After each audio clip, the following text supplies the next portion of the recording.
Hi, welcome to the STTP Training Center. My name is Callie Stone, and we are here to be your educational resource for tongue thrust with our mission to change the face of tongue thrust. So today I'm bringing you a series of videos. We're going to break it up to make it a little easier to view and hopefully answer the questions you may have as you come to your provider to ask them questions. Because of course, as a consumer, you always want to make sure that you're finding a provider that best meets your needs.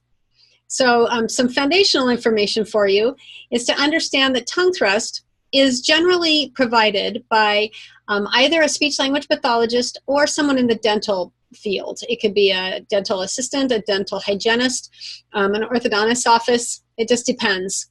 I've seen a variety. But tongue thrust is a specialized skill set. So just because someone is a speech-language pathologist or just because they are a dental professional doesn't necessarily mean that they have the skill set to treat tongue thrust. So that's why you ask the 5 questions, right? You want to find out if they're going to be a fit for you, just like you would with any other provider that you're looking for, like a pediatrician or a family doctor. So the other thing to understand that's a little bit unique with tongue thrust is that you may not have much of a choice in providers, but I still think it's really important for you to be able to ask questions to your provider so that you're coming in kind of planning or geared to have the best experience that you could possibly have. So if you're in, for example, a rural area where you don't have a choice of speech-language pathologists, they're also sometimes called speech therapists, but generally speech-language pathologist indicates a higher level of training. But for you to know, you may not have a large choice, but whether you do or whether you don't, it's important for you to know what you're looking for in that specialization so that you can have a positive tongue thrust remediation experience. So with that said, the 5 questions. This is video number 1, so here's question number 1.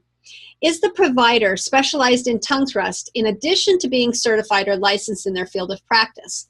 So what I mean by that question, whether you're a dental professional or whether you are a speech-language pathologist, you are required to have either a certification or a licensure or possibly both in your field of practice. And that ensures that you have foundational education, may also ensures you as the consumer to be protected by the state license, that your provider has followed the rules and regulations, that they're aware of their code of ethics, and that they will follow that code of ethics. So that's important to know, but that's not the end for tongue thrust. You also want to find out if they have any specialized training in tongue thrust, and if so, what did that look like? I use the analogy to kind of understand what the difference might be. If you think about taking your parakeet to a large animal veterinarian, they probably would be able to do something for your bird because they, in medical school, had some training. They had foundational training on anatomy and physiology. They probably also covered common diseases in birds as well as medications to treat those diseases. But it would not be the same as taking your parakeet to a domestic bird specialist because that's all they do, or they have specialized training in that. And so the treatment or the effectiveness of it or the efficiency of it may be different between the specialized veterinarian who is specialized in domestic birds as opposed to specialized in large animal. Okay, does that make sense?